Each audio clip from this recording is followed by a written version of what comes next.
Welcome to key talks.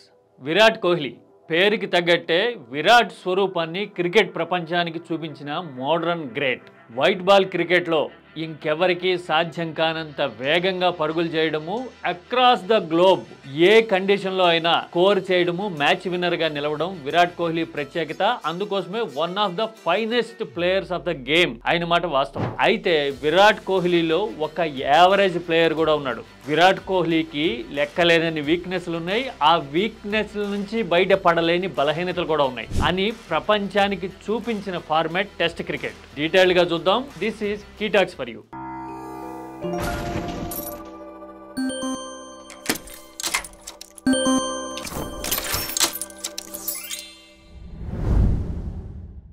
England టూర్కి ముందు ఇండియాకి మరో జోల్ట్ తగిలింది. రోహిత్ శర్మ ఇప్పటికే రిటైర్మెంట్ ప్రకటించాల్సి రావడము, అంతకు ముందే అశ్విన్ రిటైర్ అయిపోయి ఉండటము, ఇప్పుడు మిడిల్ ఆర్డర్లో కీలకంగా కనిపించే విరాట్ కోహ్లీ ఇంగ్లాండ్లో 4-5 సార్లు టూర్ చేసిన 2018లో మాత్రం విరాట్ అద్భుతంగా స్కోర్ చేయడం చూసాం. అప్పట్లో 4 టెస్టుల సిరీస్ జరిగితే దాదాపు 580కి పైగా పరుగులు విరాట్ కోహ్లీ చేశాడు. That's a part. అసలు కోహ్లీ టెస్టుల నుంచి ఎందుకు తప్పుకోవాలనుకుంటున్నాడు?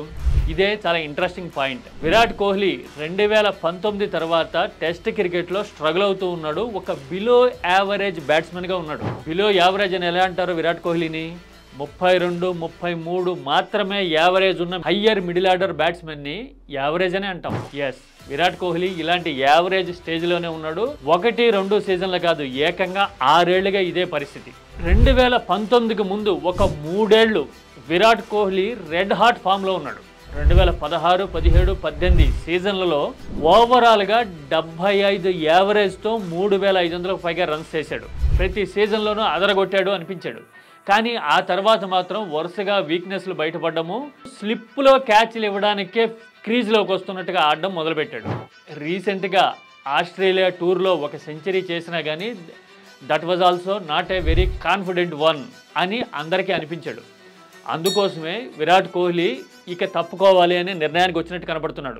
వన్డేల్లో 2027 వరల్డ్ కప్ వరకు ఆడతాను, అలాగే 20 సీజన్లకు పైగా బెంగళూరుకి ఆడాలని ఉంది ఐపీఎల్లో అని కోహ్లీ చెప్పడం చూస్తూ ఉన్నాం. అంటే వచ్చే 2-2.5 సంవత్సరాల్లో విరాట్ కోహ్లీ కెరీర్ పూర్తిగా ముగియబోతోంది అని అర్థమవుతోంది. మరి టెస్ట్ క్రికెట్ మీద విరాట్ కోహ్లీ ముద్ర ఎలా ఉంటుంది అని చూస్తే ఓవరాల్గా 9000కు పైగా రన్స్ చేయడం అనేది సాధారణ విషయం కాదు. కానీ సీజన్డ్ బ్యాట్స్మెన్ ఎప్పుడు డౌన్స్ వచ్చినా కానీ అంతే వేగంగా అప్స్ అందుకొని కన్సాలిడేట్ అవడం చూస్తూ ఉంటాం. గత 25 ఏళ్లలో టెస్ట్ క్రికెట్ ఆడిన గ్రేట్స్గా చెప్పుకునే సచిన్ టెండూల్కర్ కానీ, సంగక్కర కానీ, రిక్కీ పాంటింగ్ కానీ, జాక్వస్ కలీస్ కానీ, అంతెందుకు ఇప్పుడు మనం చూస్తున్న స్టీవెన్ స్మిత్ కానీ లోస్ వచ్చినా కానీ మళ్ళీ పీక్ని అందుకోవడం అనేది కనబడుతుంది. కానీ విరాట్ కోహ్లీ విషయంలో ఇది జరగల.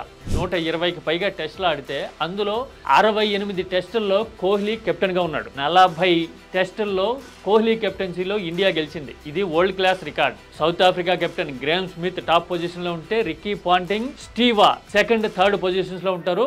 ఓవరాల్గా ఎక్కువ విజయాలు సాధించిన కెప్టెన్గా విరాట్ కోహ్లీ 4th పొజిషన్లో ఉన్నాడు. కానీ బ్యాటర్గా వచ్చేసరికి మాత్రం విరాట్ కోహ్లీ తన పోల్ పొజిషన్ని కన్సాలిడేట్ చేసుకోలేకపోవడం కనబడుతుంది.